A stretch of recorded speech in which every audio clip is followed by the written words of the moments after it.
C'est l'ultime rempart. Un joueur pas comme les autres. Une équipe à lui tout seul. Sur la glace, devant sa cage, un gardien de hockey peut recevoir jusqu'à 70 tirs en un match. Plus d'un par minute. À lui tout seul ou presque, il peut gagner une rencontre ou la perdre. C'est entre guillemets un sport individuel dans un sport collectif. C'est-à-dire que l'équipe peut faire un bon match et le gardien un mauvais. Comme l'inverse, le gardien un mauvais, l'équipe un bon match. Sur un gros match, le gardien peut être le héros du match et je pense que c'est ce qu'il y a de meilleur à la fin d'un match. Avant d'aller défier les attaquants adverses, un gardien de hockey rentre dans une seconde peau. Dans la vie de tous les jours, Landry Macré pèse 75 kilos.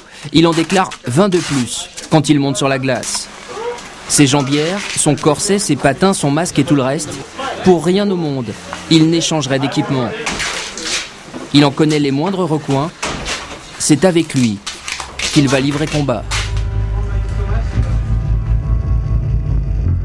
C'est comme si on vous mettez une armure, on vous tire dessus, si vous ne sentez rien, vous n'aurez jamais mal. Et là, forcément, vous allez progresser. Parce que si je reçois un shoot dans le bras et j'ai mal au bras, le shoot suivant, je vais appréhender d'avoir mal et là, ça va me bloquer. Et là, je ne pourrai pas progresser.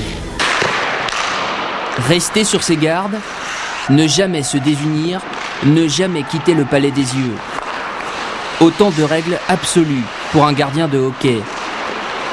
À l'entraînement, comme en compétition.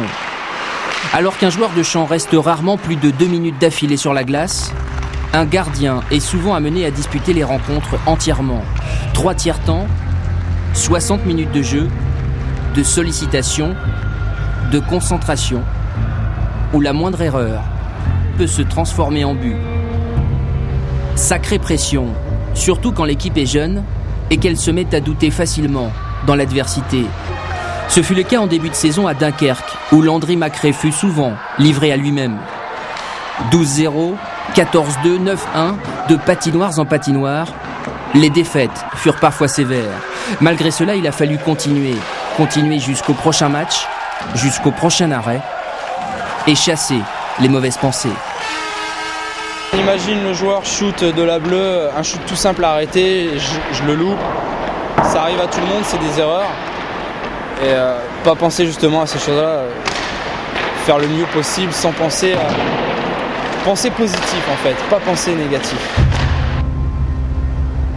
Que se passe-t-il dans la tête d'un gardien de hockey ? Sous le masque, il y a parfois le doute, mais toujours la même obsession. Ne jamais s'arrêter de virevolter, ne jamais s'avouer vaincu.